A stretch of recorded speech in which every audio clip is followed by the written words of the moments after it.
Bismillahirrahmanirrahim. Alhamdulillahirabbil alamin arrahmanirrahim maliki yaumiddin. Iyyaka na'budu wa iyyaka nasta'in ihdinas siratal mustaqim. Siratal ladzina an'amta 'alaihim ghairil maghdubi 'alaihim waladdallin. Amin. Assalamualaikum warahmatullahi wabarakatuh. Alhamdulillahi rabbil alamin. Wassalatu wassalamu ala asyrafil anbiya'i wa mursalin wa ala alihi wa sahbihi ajma'in. Subhanaka la ilma lana illa ma 'allamtana innaka antal alimul hakim. Rabbi shrah li sadri wa yassir li amri wahlul 'uqdatam min lisani yafqahu qawli.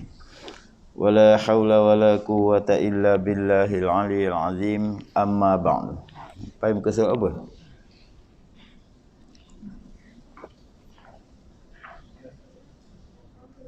$85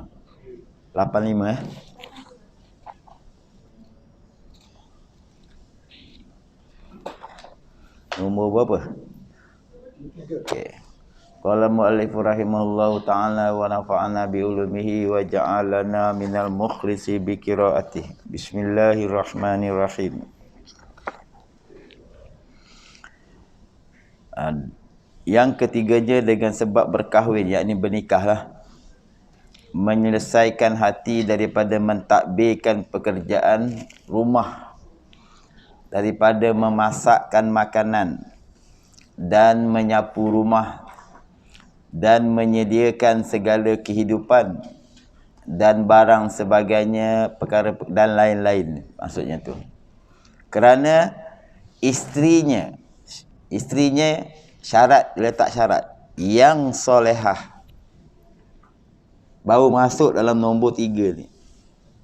Kalau isteri tu mak saleh, cerita dia lain. Syarat dia solehah. Nampak? Jadi sebab itu Nabi kata, harta yang paling hebat lelaki dapat ialah isteri yang solehah. Maka bagaimana untuk mendapatkan isteri yang solehah? Dia bermula dalam institusi kekeluargaan. Dia bermula dekat situ. Kita semua ada keluarga. Kita ada anak perempuan. Pastikan dia solehah. Isteri yang solehah ni, kesolehan dia iaitu taat kepada suami, tapi dia faham dia hanya taat kepada suami pada barang yang memang wajib dia taat. Pada perkara yang syarak kata jangan taat, dia tak, tapi dia tak tumbuklah suami. Itu je lah beza dia. Dia akan mengambil langkah-langkah yang dibenarkan oleh syarak. Ya tak? Jadi solehah ni ada Allah dalam kolbu dia. Selain daripada Allah, letak kat belakang. Tapi tak bermakna, kita kan disuruh berkasih sayang. Kita disuruh berkasih sayang bukan dengan ahli keluarga suami isteri, bahkan dengan jiran. Bahkan kena memandang ahli maksiat tu membenci perbuatan, tapi tidak jasad dia. Tetapi semua tu di belakang. Nak meletakkan semua tu di belakang tu yang payah tu, tak selesai lagi ini. Tapi dalam perjalanan saya tahu, Allah dah tahu dah siapa. Allah dah menetapkan. Allah boleh cabut kuasa, Allah boleh bagi kuasa. Normal. Jadi kita kena kekalkan ketakwaan kita.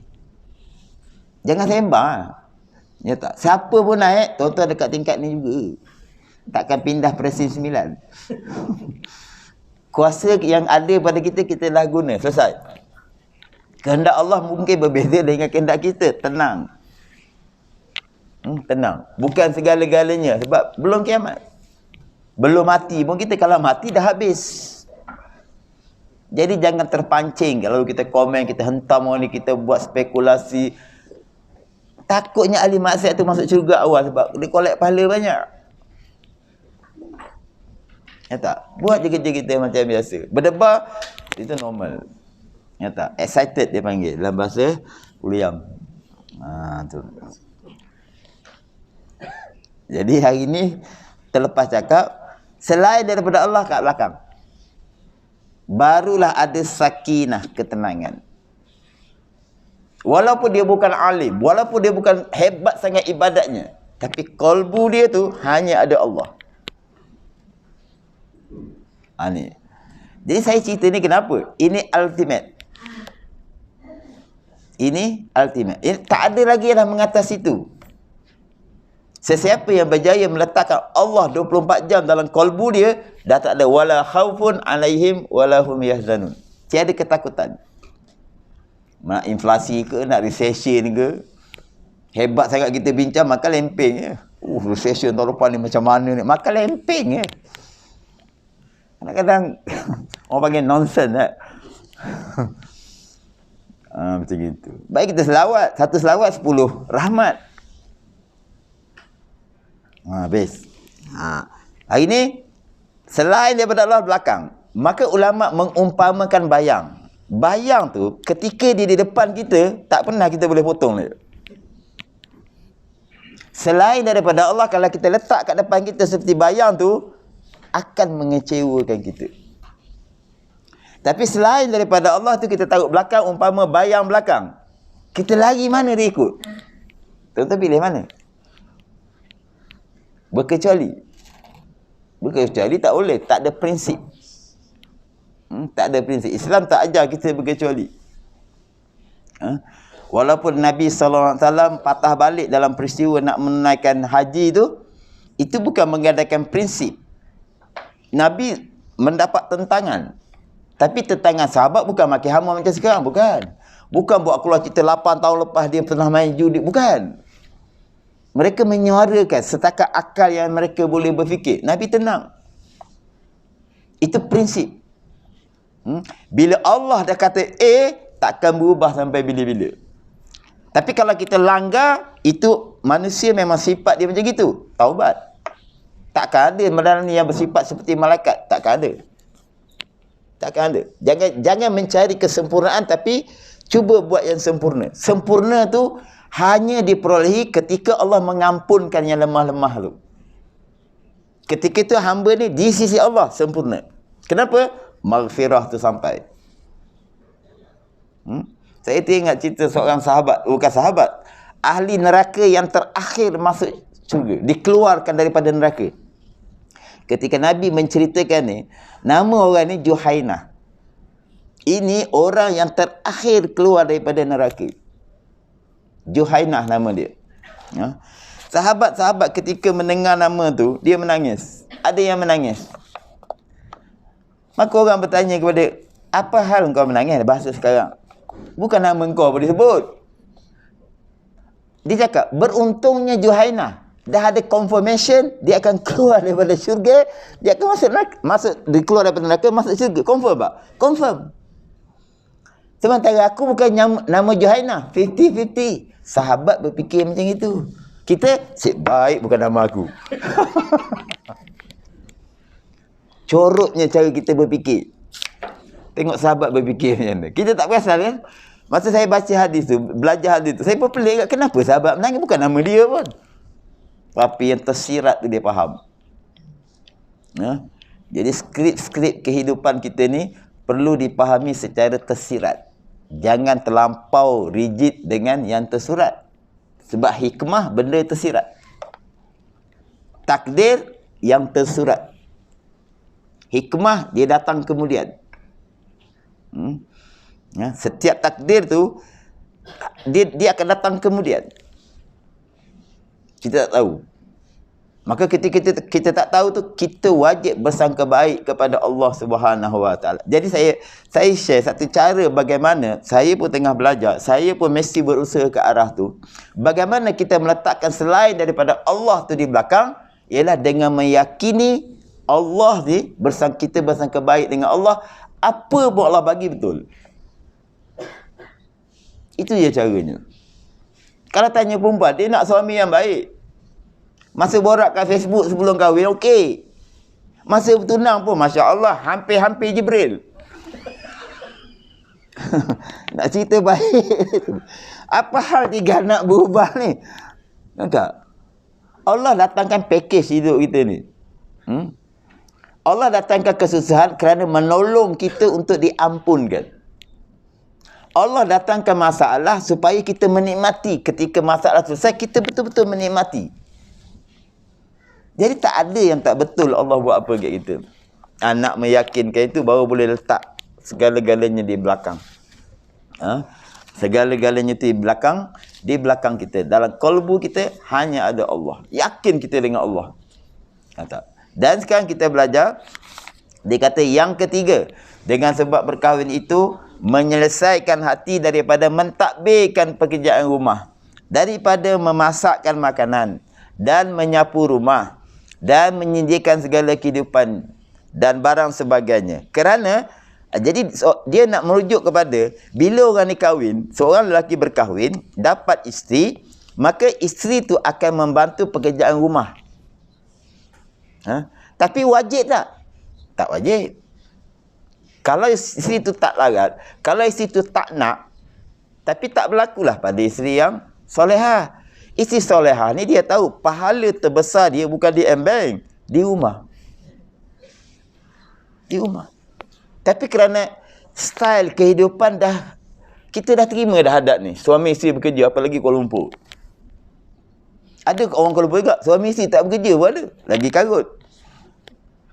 Tapi majoritinya suami, kita terima ni. Keadaan sekarang ni, suami isteri bekerja. Suami bertanggungjawab buat masak. Dia kena ada tu, Food Panda punya aplikasi tu. Tu kena. Pasal dia kena masak. Menyediakan makanan, mengemas rumah, lelaki. Tapi sebab tu dia kaitkan dengan solehah tu, kenapa? Isteri yang solehah, dia takkan bagi suami dia buat. Jadi apa masalahnya bila dah dua-dua bekerja, kena ada pembantu rumah yang tak cantik. Sebab masalah rumah, pembantu rumah cantik, masalah dia. Dia hantar sendiri kampung lepas salin, dia enjoy kat situ. Ya tak? Kena ada pembantu. Jadi Islam dikawal lebih awal. Hamba abdi, majikan boleh bersama dengan dia. Dia nak menyelesaikan masalah sosial tu. Tapi tak berlaku sekarang pembantu rumah. Tu.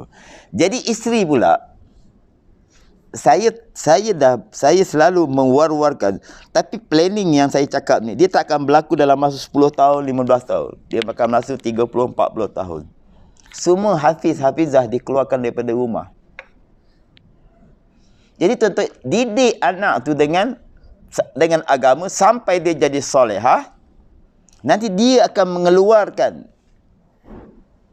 generasi yang Quran, yang faham fardu ain daripada rumah, yang ni akan menguasai keadaan. Sekarang tak boleh buat apa lagi, sekarang tak boleh. Ya tak? Ceritalah parti mana kuat pun, kalau setiap rumah tu dah, tuan-tuan bayangkan, siapa yang mengundi? Dia orang ni juga mengundi. Tapi ini 40 tahun, 50 tahun. Lepas tu saya kata, doakan saya jadi orang kaya yang bertakwa. Saya tak buat masjid, kosong. Saya buat stadium, saya buat kolam renang. Hari ni perempuan M-Bank sahaja. Hari Rabu pukul 2 sampai pukul 5. Kau terjunlah macam mana pun. Perempuan semua. Dia punya lega tu balik, dapat berenang tu, kuat kupu-kupu, kuat apa tu. La ilaha illallah. Dia akan menyumbang kepada rumah tangga. Sekarang ni pergi sawit lagu, balik bawa balak. Suami jadi dayus. Jadi mana nak amannya dunia ni? Kami kat Uluyan tak apa. Ada tempat. Ini perempuan, dia sorok. Saya pelajar semua masuk. Boleh. Kalau ada tetamu, datanglah. Ada chalet 4 pintu. Free of charge. Baru ni Datuk Ustaz Datuk Nasruddin. Siapa kenal? Ustaz Datuk Nasruddin. Anak dia bersuluk dengan saya baru ni. Berapa ustaz bayar ni? Tak payah bayar. Tetamu datang bawa rahmat, keluar bawa dosa. Lega kami. Bukan baik sangat kami kan. Banyak kat dosa je. Tak payah bayar. Macam gitu. Siapa nak mandi sungai, saya jemput. Buat appointment, saya bagi satu chalet macam aircon. Macam hotel bilik. Ada bilik air, ada katil, ada tu. Tu. Kalau bergaduh dengan isteri ke tak tahu tempat nak pergi mana. Macam gitu.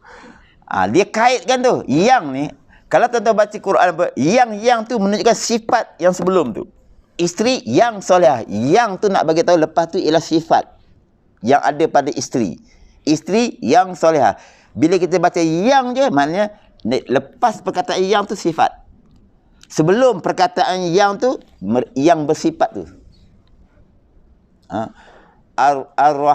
Alhamdulillahirabbil alamin, Ar-Rahmanir-Rahim, yang amat pemurah. Yang amat pemurah tu sifat. Amat pemurah sifat siapa? Allah. Tu. Jadi dia kata, dia kaitkan dekat sini, dan menyediakan segala kehidupan dan barang sebagainya kerana isteri yang soleh. Apa sahaja tulis soleh, salah cetak tak? Bila dia sebut soleh, soleh sahaja tanpa sebut nama, maka dia kena pada lelaki dan perempuan. Jadi tak ada masalah ni. Ya tak? Kalau dia kata Aminah yang soleh, salahlah ayat tu. Tapi dia tak gunakan individu, dia guna umum, maka boleh. Tu. Isterinya yang soleh itu membaiki akan segala pekerjaan yang demikian itu. Jadi hanya isteri yang soleh. Jadi proses mendapatkan isteri solehah ni, bagi lelaki dia akan bermula kepada merisik, daripada merisik tu. Apa dia tengok? Keluarga dia.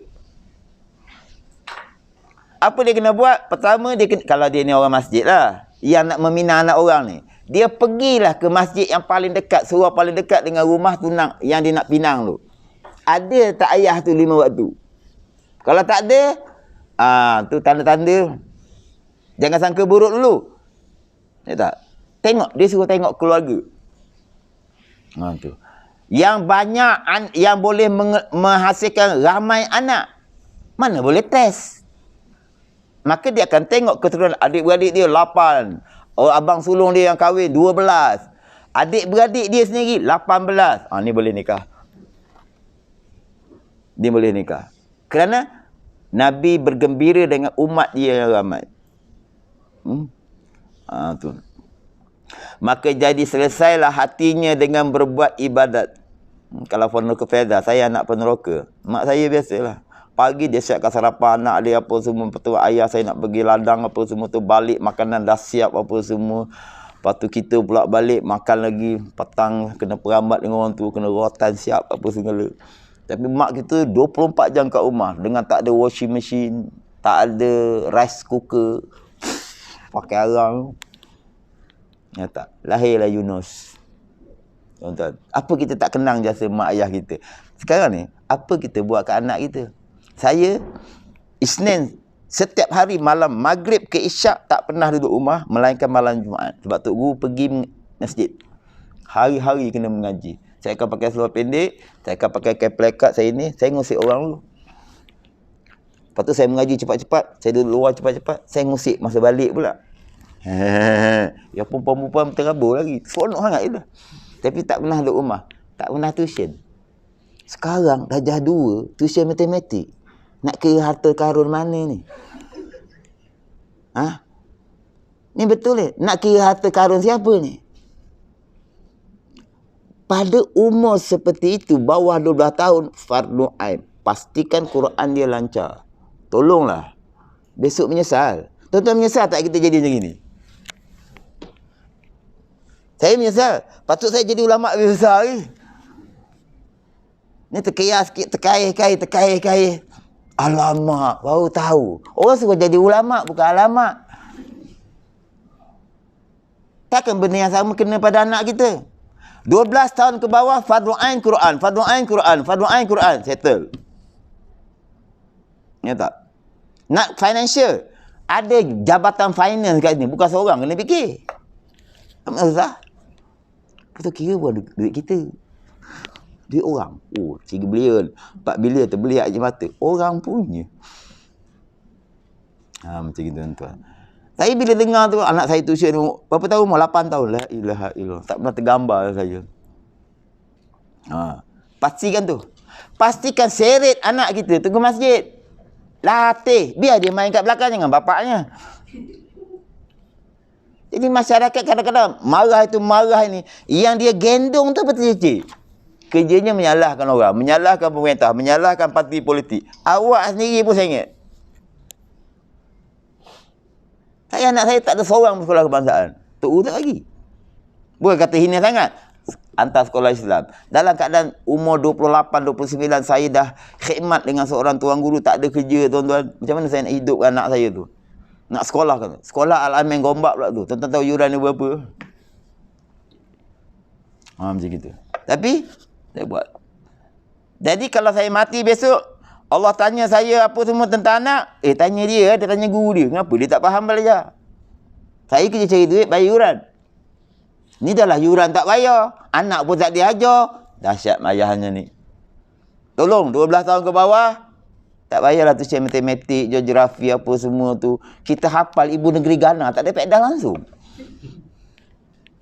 Tak ada faedah langsung. Dulu saya belajar tu, geografi. Saya paling benci geografi lah. Pengeluar pine, Kanada tu. Apa faedah? Kat sini pine sebatang pun tak ada, kita tak tahu. Kanada pun kita tak pernah sampai. Yang nak tanya dalam kubur ni, saya bukan anti akademik. Lepas tu, anak saya 12 tahun di Afrika. Umur 12 tahun di Afrika. Tak tahu apa-apa. Ni saya nak cerita. Bagi semangat. Ambil Hafiz. Dekat 2 tahun dia dekat Johannesburg. Kemudian pindah ke Yaman. Khatam di Yaman. Umur dalam 15. Duduk lagi sambung belajar di madrasah dalam 8 tahun, 10 tahun. Pukul rata 10 tahun di overseas. 2 tahun di Afrika, 8 tahun di Yaman. Balik umur dia 21. Khatam Quran 30 juzuk. Ilmu fardu ain saya yakin sangat. Dia ada ilmu fardu ain. Beramal itu masalah dia dengan Allah. Saya tak campurlah, tapi saya tegur-tegur jugalah. Mantul. Pertama bila dia balik saya tanya ni, kau nak jadi apa sekarang? Kalau dia kata nak jadi engineer, saya cari duit, saya hantar dia college. Tak. Jadi saya terbalikkan silibus tu. Saya bagi apa yang patut dia dapat supaya esok saya dalam kubur, Allah tanya saya, malaikat tanya soalan tentang saya, tentang anak saya, pergi tanya dia. Dan saya dah bereskan. 5 anak saya semua saya bereskan. Sampai ada anak saya tu asyik lagi madrasah yang seorang tu, ujian betul. Abang tak nak belajar, abang nak sekolah, abang nak kerja. Bang. Okey gini. Kalau ada Jibril mesej saya, dia kata Yunus, kau lepaskan anak kau ni, kau tak akan ditanya lagi tentang anak kau ni, apa pun, sekarang juga ayah bebaskan kau. Tapi Jibril belum mesej. Itu ayat saya tu. Jam dia tak nak jawab. Sampai ke Yaman saya hantar dia. Tak nak melepaskan tanggungjawab. Kita sendiri pun ada pertanyaan peribadi tuan-tuan. Tak takut ke ni? Yang sibuk hantar tuition, matematik, bahasa Inggeris apa semua. Ya tak? Saya tak anti akademik. Anak saya tengah-tengah. Nak jadi apa sekarang? Kalau nak jadi doktor, nak jadi... Masih berpeluang kan? Umur 21 saya ambilkan di SPM. Umur 22 lah habis. Masuk kolej. 4 tahun. 26 jadi engineer. Dia tak nak. Dia duduk madrasah, sila. Saya latih dia uruskan madrasah ni. Ya tak? Tapi saya dalam hati kecil saya belajar daripada Sayyidina Umar radhiyallahu anhu. Sayyidina Umar kata apa? Satu ketika Sayyidina Umar pernah risau. Dia Amirul Mukminin ketika itu selepas Sayyidina Abu Bakar radhiyallahu anhu. Dia ada kerisauan. Macam mana selepas kematian aku nanti? Siapalah yang nak mentadbir pula, yang mengambil alih? Datang malaikat cerita dengan, wahai Umar, yang mentadbir alam ni Allah. Jadi kalau Sayyidina Umar pun ditegur macam itu, saya nak lebih hebat dari Sayyidina Umar. Saya tak risau. Selama dalam genggaman saya, tahfiz tu, saya akan urus sebaiknya. Kemudian kita akan latih siapa yang nak tu, anak saya sekarang sedang menguruskan tu. Tak. Malang kena potong air. Saya telefon Syabas, ni nak melepaskan perasaan. Saya tanya dia, kenapa potong tanpa notis? Dia kata kami dah hantar notis. Dalam sistem kami dah 14 hari dah hantar notis. Saya kata kami tak ada. JNT pun kalau hantar barang kami sign. Apa lagi notis pemotongan? Siapa di kalangan kami yang sign surat? Oh tak ada, dalam sistem kami dah hantar. Senanglah macam itu. Jadi apa yang saya jangka ialah, bila dia hantar, dia ada satu, dia kan privatisekan bab tu. Dia boleh claim dengan Syabas. Bila dia gantung yang merah tu, dia ada claim dengan Syabas tu. Bila kita clearkan tu, kita ada bayaran penyambungan semula. Maka dia tak bagi surat tu pada kita. Saya tegur Syahbaz. Saya akan pergi Syahbaz. Saya nak tanya siapa orang yang bertanggungjawab diperintahkan hantar surat tu. Mana surat tu? Saya kata sebagai pengguna, saya faham saya berhutang. Saya faham, tengok bil tak pernah sampai. Oh, dia kata kita e-bill je. Saya baru semalam register. Tak hantar. Macam itu. Tak bertanggungjawab. Tak bertanggungjawab. Jadi M-Bank jangan macam itu, bertanggungjawab. Nak tarik kereta bagi salam. Bagi tahu betul-betul encik dah berjanji nak bayar, sekarang encik tak bayar. Kami kena jalankan tugas. Macam itu lah. Untuk orang M-Bank datang sampai ke Tafi. Memang saya tak bayar, saya kata. Lepas tu bila boleh bayar? Ada duit lah. Dalam 2 minggu boleh tak? InsyaAllah balik dia. Senang ya. Dia dah jalan tugas dia, saya dah menyatakan masalah saya. Kalau nak tarik juga, ambil lah. Saya orangnya macam gitu. Nak tarik, tak boleh nego lagi, ambil. Itu hari dululah TMB datang. Ni kena potong ni. Potong. Kadang-kadang orang kita cakap itu, jam dia. Nak dia potong, tak nak potong ni, Tafi lah potong. Tak potong lah, memang kami tak bayar. Gitu. Sebab apa? Saya memang latih semua kat belakang. Kalau Allah kendaki potong, potong. Semalam kena potong. Tapi tetap kita uruskan benda tu. Ini dalam masalah keluarga macam gitu. Pandang Allah tu lebih daripada isteri. Pandang Allah tu lebih daripada suami. Letak semua tu di belakang tanpa melanggar kewajipan suami kepada isteri, isteri kepada suami. Maksud saya gini. Apa pun yang terjadi dalam rumah tangga tu, Allah tu perlu dikedepankan. Iaitu meyakini itu daripada Allah. Persoalan dia, Allah nak apa daripada masalah ni? Saya di Kedah hari Isnin. Bertolak balik ke KL pukul 10 malam. Lebih kurang pukul 10, 11 malam. Sampai di Tafiz pukul 4 pagi. Dalam perjalanan tu saya dapat baca mesej, dapat berita dipotong tu. Saya bercakap dengan Allah apa? Siapalah yang akan tolong bayar ni ya Allah. Begitu je saya. Gitu je. Saya blast mesej, orang M-Bank pun dapat. Bila saya lepas saya berehat tu, saya tengok notification masuk, ada duit masuk. Ada seorang tu bagi 3,000. Syaitan berkata, hulu. Syaitan kata, hulu. Kan dapat banyak sikit. Dia suruh dia jadi jahat. Saya bangun, saya tu bayar. Lebih tu memang kita guna untuk tafiz. Sebab gitulah. Sama macam saya bawa Grab. Saya bawa Grab. Betapa Allah ni dia dengar niat kita. Dia yang meniatkan kita tu. Bila kita cuba over sikit, saya bawa Grab, niat saya apa? Nak kenduri kahwin anak saya. Dia nak kenduri. Dia nak suruh saya buat kenduri. Tak apa, saya raikan lah. Kita buat kenduri tu. Perlu belanja kan? Hampir 2 bulan ke 3 bulan saya bawa Grab. Untuk tujuan tu. Memang niatnya itu. Alhamdulillah, cukup-cukup. Majlis selesai. Tanpa berhutang apa semua tu kan. Pengantin lelaki, pengantin perempuan, dia bersanding dalam bilik yang khas. Tak ada orang luar yang boleh masuk. Saya sendiri pun tak dapat tengok gambar dia sampai sekarang. Anak dah, cucu dah 2 dapat daripada situ. Tak apalah. Kenduri kahwin pun kemah lelaki dengan kemah perempuan. Sebagaimana tandas lelaki, tandas perempuan. Bak tandas kita terima, tak boleh bercampur. Bak makan kenapa bercampur? Takut tak selera lah ustaz, tak ada suami saya. Bohong. Saya tunjukkan. Di situ dakwah saya ketika tu, asingkan lelaki dan perempuan tu. Tempatnya di mana? Kenyang semua. Tak ada masalah pun. Habis. Pendek cerita. Habislah tu. Kenduri pun dah habis. Dah settle down apa semua. Saya start enjin nak bawa Grab ni. Macam tak ada semangat terus. Kata kenapa saya ini? Biasa. Saya tahulah saya sebelum ni bawa Grab tu macam mana. Bersemangat, sempat pergi mengajar, kuliah maghrib, sempat pergi gini. Aja saya teringat. Sebab niat tadi. Dan Allah bagi sekadar niat. Sebab tu kalau minta dengan Allah ni jangan sikit-sikit. Kalau minta kaya, kaya yang bertakwa. Kita boleh minta apa saja asalkan tidak bertentangan dengan syarat. Tapi mesti relatekan dengan takwa. Bahaya kalau tak ada tu. Ada satu budak dia datang jumpa saya. Kamu nak jadi apa nanti? Kamu mengaji di Madinah apa? Saya nak jadi mufti. Saya pun keluar kitab Bidayatul Hidayah. Hidayatul Salikin. Siapa yang menuntut ilmu agama tapi ada niat untuk itu, untuk ini, maka itu niat yang salah akan menjadi ulama jahat. Kamu belajar kenapa? Saya jadi. Kamu belajar ni kerana memang kena belajar. Umur masa ni nak belajar. Saya memilih untuk belajar ilmu agama. Tentang saya jadi apa, tu jangan fikir. Ni hantar anak sapi dapat jadi imam besok. Kita ajar jahat dah anak kita. Jadi imam je dekat masjid. Imam pula waktu bertugas dia jemaah. Waktu tak dia tidur.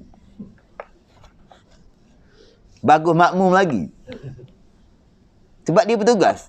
Salah kita juga. Gaji RM1,500. Tuan-tuan tengok kereta dia Azor besar ni. Macam mana nak maintenance dia tu? Terpaksa direct selling.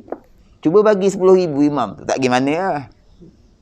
Anak-anak dalam Kariah tu tak payah hantar tuition agama dah. Kat masjid je. Tiang ni Fardhu Ain. Untuk darjah 2, darjah 1, tingkat umur. Gitu masjid kita patut dihidupkan. Tak? Saya pun Alhamdulillah dah buka Fardhu Ain untuk umum dekat tahfiz saya. Sebulan 2 kali. Hari Ahad ni 29 bulan, saya baca 3 kitab. 2 kitab lah. Muhimmah saya tak baca. Hidayatul Sibyan dengan Penawar Bagi Hati. Datang lah. Tak ada live. Tak ada live. Saya tak bagi buat live. Rakaman ada. Sebab saya nak bagi rasa. Jauh macam mana saya keluar mengajar tu, biar jauh macam mana dia pula datang belajar. Lagi jauh, lagi susah, lagi berkat. Ada makan. Sila. Tak. Hebat saya lagi. Majlis ilmu saya, dia makan sini tak ada.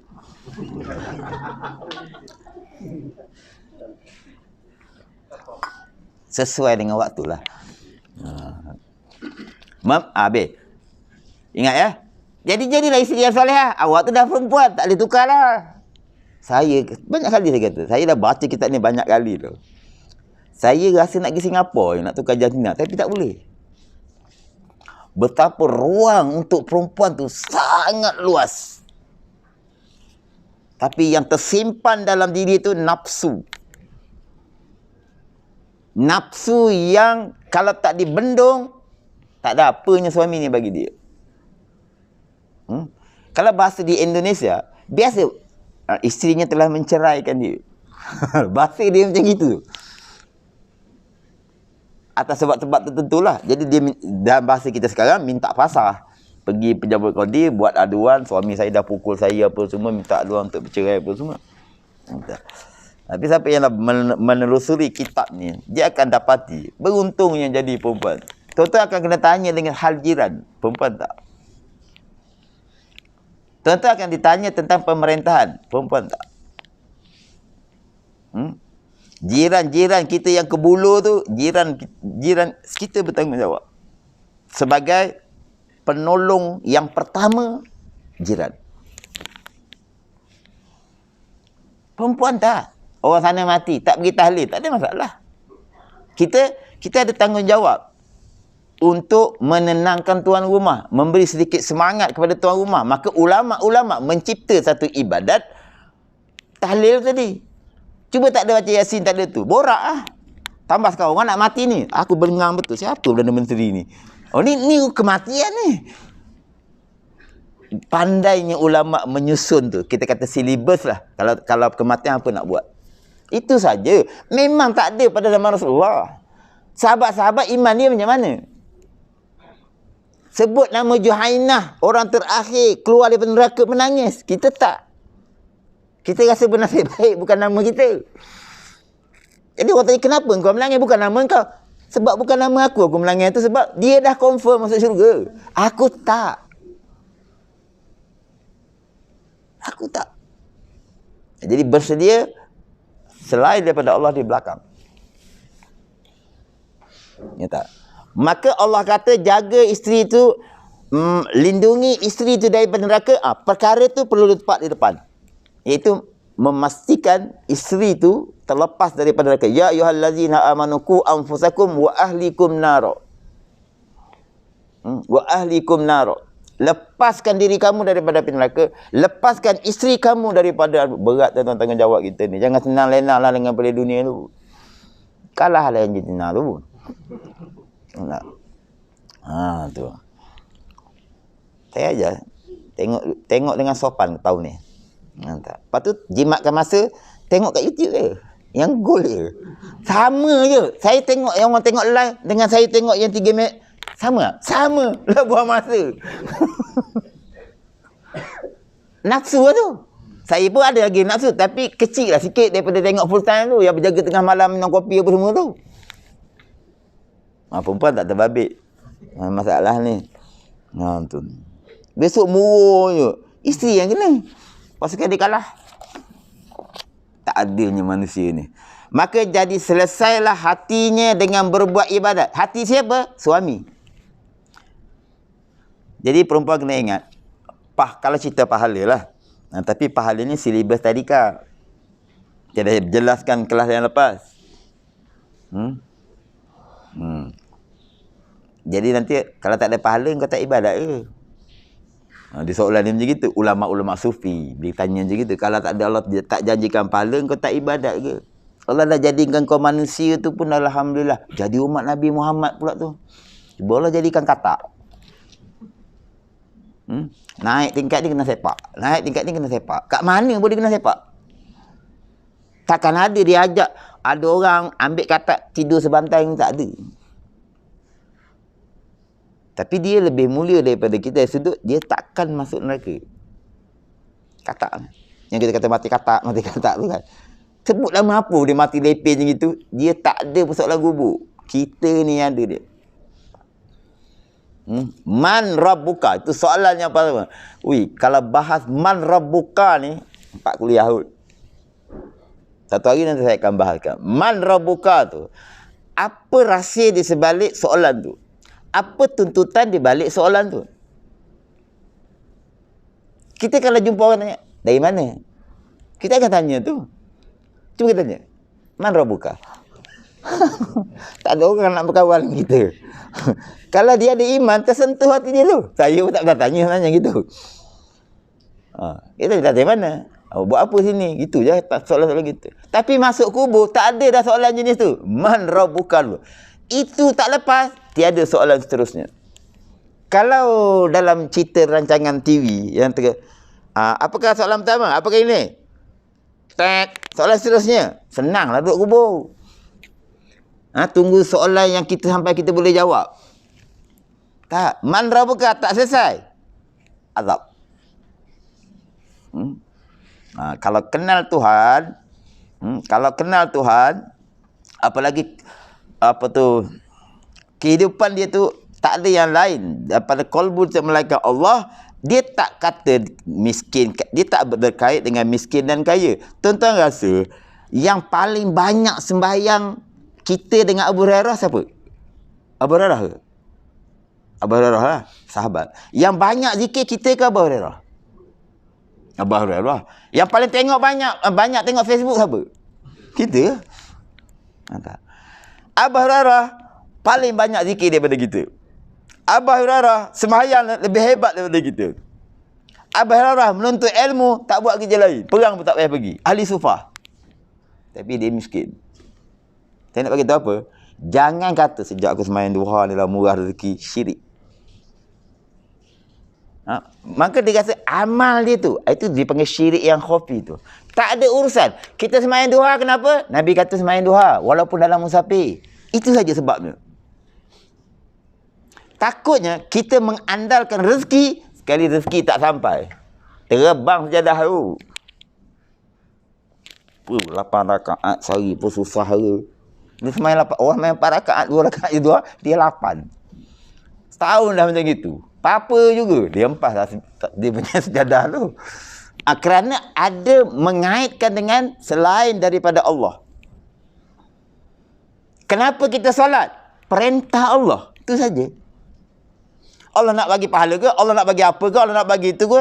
Itu semua bahasa-bahasa tadika yang saya pernah huraikan. Saya puasa kecil-kecil dapat 5 sen tu hari. Saya puasa lah. Pun pernah tipu. Tak puasa pun saya kata puasa. Jahat. Tapi saya belum balik kan. Belum balik. Macam itu. Sekarang saya nak minta 5 sen lagi. Siapa nak bagi? Jadi pahala-pahala tu sebagai satu rangsangan kepada orang yang mula nak beribadat. Akhirnya dia makin beribadat, makin kenal Allah. Malu dia nak minta sesuatu daripada Allah. Tak? Tak. Malu dia nak komen-komen. Ya Allah, kenapa lah kau kuliah aku suami macam gini?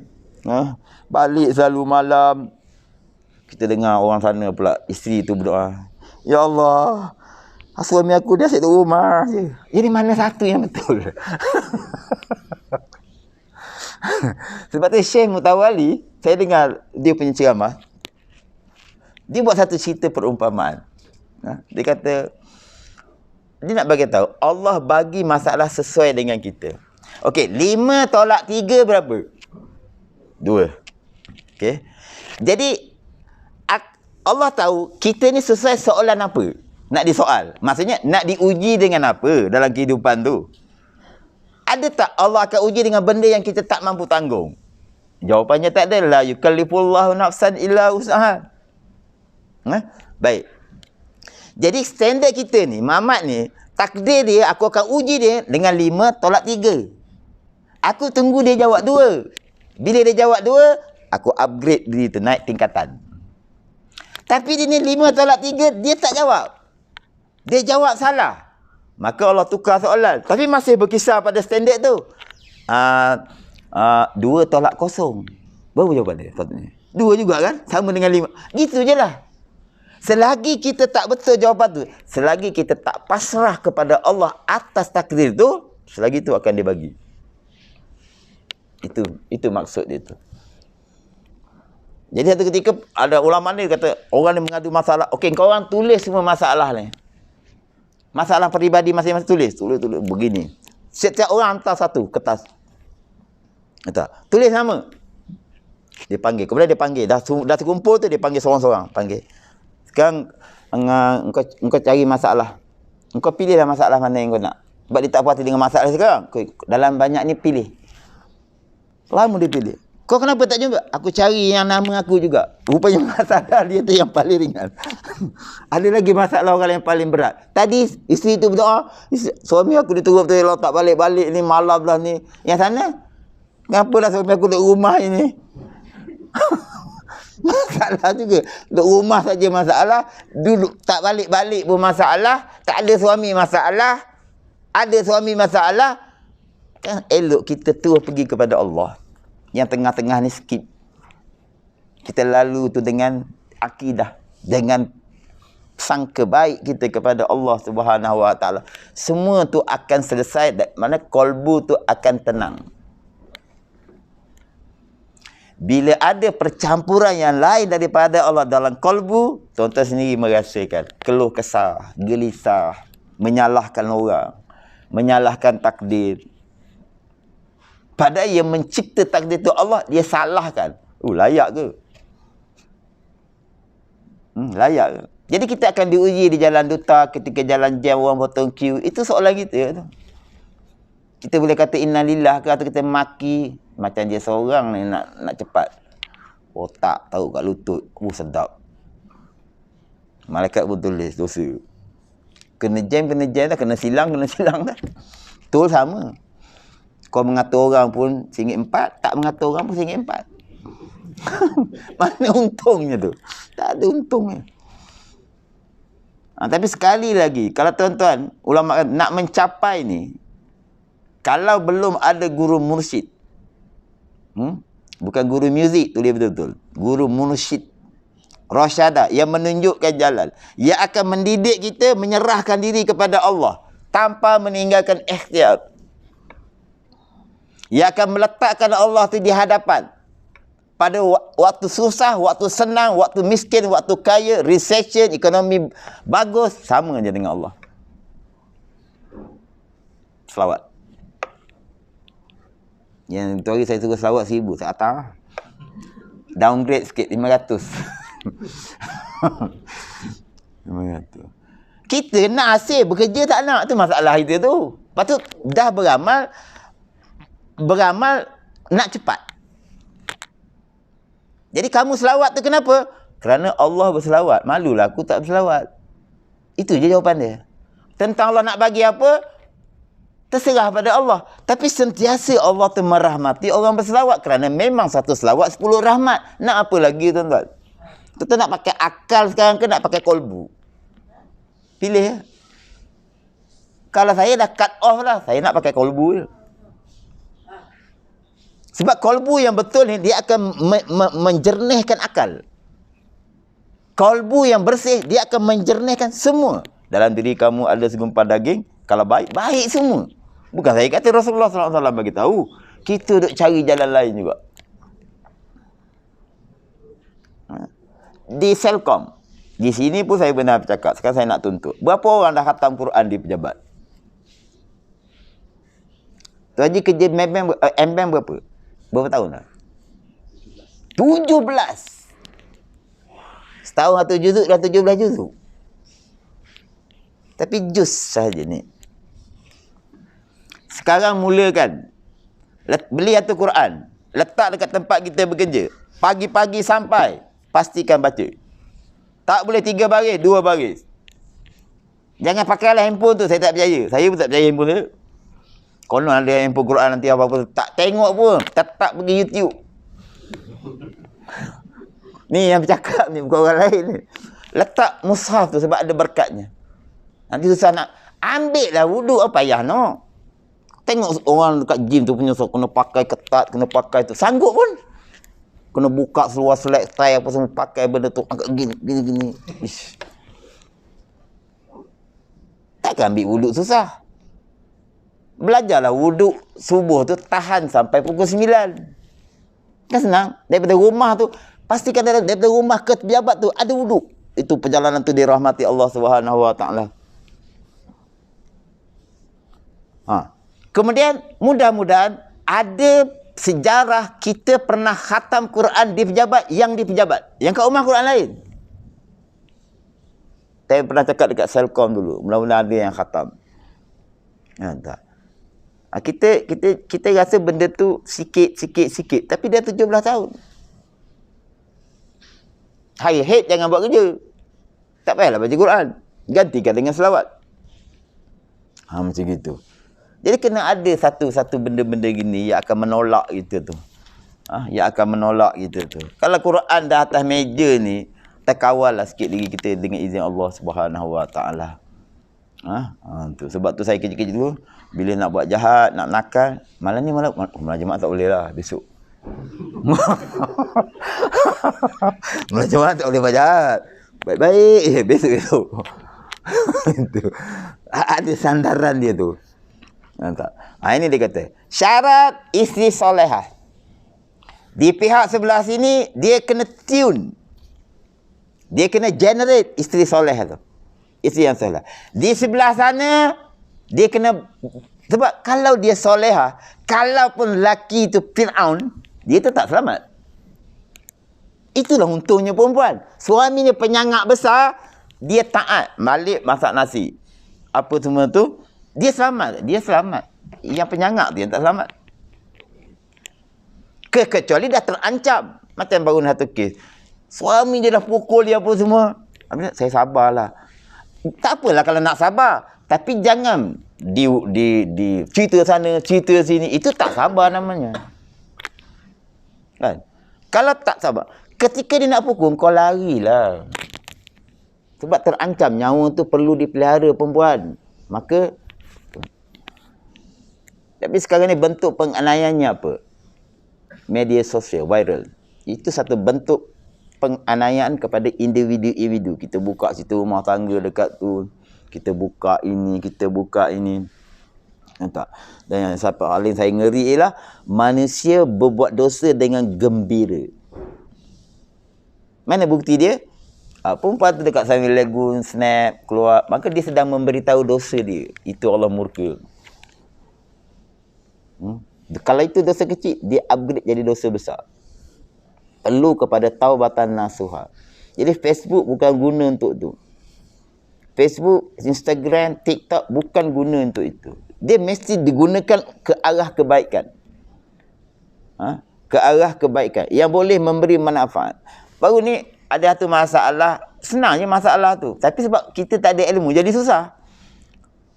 Washing machine punya, daripada pipe ke washing machine. Okey. Di kepala pipe tu. Jadi dia asyik-asyik keluar air je. Macam mana selesai? Tengok YouTube. Selesai. Orang ni ilmu manfaat bagi.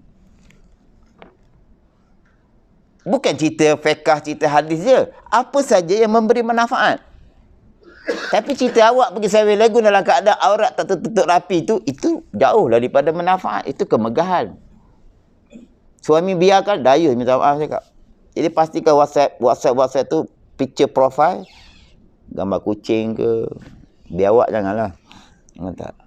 Baik tengok gambar alif. Saya suka alif lam lam ha. Dulu picture profile saya tu sebab niat saya. Orang tengok je profile saya, dia akan tersebut Allah tu. Pasti. Dia cari orang Hindu. Ya tak? Jadi mudah-mudahan dia sebut je Allah tu, pum, satu letupan. Kita tak perasan ni. Kita sebut satu nama Allah je, sebenarnya dia berlaku satu letusan di kalbu. Dia pecahkan zulumat tu. Itu satu. Ya tak? Cuma satu ketika orang Bukit Jelutong, ketika saya minta dana untuk buat satu perkara kat Hafiz. Betul ke ustaz ni? Betul lah saya kata. Oh, dia video call. Ustaz kena taruhlah gambar ustaz. Ustaz tu saya taruh gambar saya. Jadi sebelum saya tak nak taruh gambar saya, bukan terkenal kan. Macam itu. Saya takut juga dia superimpose. Macam itu. Itu sebab perempuan tak boleh. Makcik-makcik tu bagi alasan kat saya, nanti orang tak kenal. Makcik bagi tahulah, makcik ni Cik Jah. Ni siapa? Bagi tahu saya Cik Jah. Tak ada gambar profil, tak apalah, ni saya Cik Jah. Tak puas hati, video call. Bagi tahu selesai masalah. Besok dia tanya lagi, blok terus. Orang ni gila ke apa? Tak boleh perempuan. Saya pun tak tahu perempuan kenapa ada Facebook. Pastikan untuk kebaikan. Sementara kita taklah memberatkan benda tu perempuan, tapi sebahagian daripada perempuan tu, dia sumber fitnah. Aktiviti tu sumber fitnah kepada lelaki. Sebenarnya dua-dua salah lah. Sebab lelaki pula disuruh menundukkan pandangan. Sebab tu tuan tengok ahli tarikat, dia dikelubungkan tu. Supaya bila dia berjalan, dia nampak kaki dia je. Lain dia tak nampak. Urusan negara, kita dah ngundi kan, biar hantar dia orang urusnya. Kita tak puas hati, kita tunggu next election selesai. Kita kerja yang baik-baik. Kuliah datang, selawat banyak-banyak, lepas tu mati. Itu je lah. Tak tahulah kita ada cita-cita jadi Perdana Menteri. Tak ada masalah pun. Jadi dalam skop, kau tengok, untuk mengurus skop kita yang lebih kecil pun dah kalut kita. Apalagi pemerintahan negara. Maka kita doalah kita digunakan pemerintah yang bertakwa. Ataupun kalau dua-dua tu dah kurang mudarat, kita doa yang kurang mudarat itu je lah boleh buat. Pakai usul fiqh. Tapi kita sendiri pemimpin bang kat rumah. Isteri kita ada Facebook tak? Isteri kita ada WhatsApp tak? Apa picture profile dia? Apa? Saya banyak ada 2 kelas online. Syarat saya satu, perempuan jangan on camera. Ada satu kelas ni, grup ni, dia on. Saya tegur. Dia on lagi. Saya tutup kelas. Kenapa? Kita tak boleh bagi peluang. Saya tak kata saya baik, tapi kita tak boleh bagi kita peluang. Kita kena sedar dosa tuan-tuan sekarang kalau ada isteri tu picture profile. Petang macam gini, besok macam gini. Itu dosa tuan-tuan. Jangan balik empah handphone dia. Nasihat. Mana handphone kau Jah? Tak ada ni, Ustaz kata neraka ni. Saya tak kata macam itu. Diplomasi. Bagi alasan tu kenapa. Sebenarnya saya cemburu lah orang tengok-tengok gambar awak. Gembiranya isteri tu. Dah 40 tahun baru keluar perkataan tu. Penantiannya amat menyedihkan. Ya tak? Macam itu. Kadang-kadang saya akan cerita. Kenapa saya kata perempuan tu sangat beruntung. Sehingga saya kalau boleh tukar jantina, saya ke Singapura. Tak boleh. Dalam keadaan dia bekerja apa semua tu, dia kena jaga. Dia cuma jaga satu, dia tak boleh expose tu. Satu. Siapa yang pernah mengikuti kalau pengajian-pengajian ustazah-ustazah Habibah daripada Yaman, tak pernah ada gambar dia kan? Tapi penuh agak orang. Saya pernah tegur tu masjid, ustazah ni punya cantik. Lelaki tengok kan. Saya kata, dia keluar, dia ada TV, dia ada senarai pengkuliah, dia duk rotate gambar tu lah. Kalau gambar saya okey je lah. Gambar Pak Haji, ustaz ni tak apa, tak ada masalah, tak tersentuh berarti tu. Tiba keluar gambar, cantik ustazah ni. Saya kata, jangan letak gambar ni. Pening saya. Memang tak. Sebab cantik sangat. Tak boleh. Tak, ni untuk proses. Letak je nama. Kalau orang nanti tak kenal, suruh dia datang dulu. Waktu dia kuliah, kenal lah lepas tu. Dia boleh jadi fitnah. Tu saya disekat mengajar itu. Ni bulan depan tak tahu memang panggil ke tak. Banyak orang cakap. Wallahualam. Ya, sikit-sikit kita belajar. Ingat, paling penting hari ni Allah sentiasa di depan. Yang lain ni belakang. Dan dia melalui proses pentarbiahan, amal soleh dan sebagainya. Mudah-mudahan kita sentiasa dilindungi Allah Subhanahu wa taala. Al-Fatihah. A'udzubillahi minasyaitonir rajim. Bismillahirrahmanirrahim. Alhamdulillahirabbil alamin arrahmanir rahim maliki yaumiddin. Iyyaka na'budu wa iyyaka nasta'in ihdinas siratal mustaqim siratal ladzina an'amta 'alaihim ghairil maghdubi 'alaihim waladdallin. Bismillahirrahmanirrahim. Alhamdulillah rabbana atina fid dunya hasanah wa fil akhirati hasanah wa qina adzabannar. Allahumma faqihna fid din 'alimna ta'wil sallallahu alaihi wasallam Muhammad wa ala alihi. Alhamdulillahirabbil alamin. Taqabbalallahu minkum.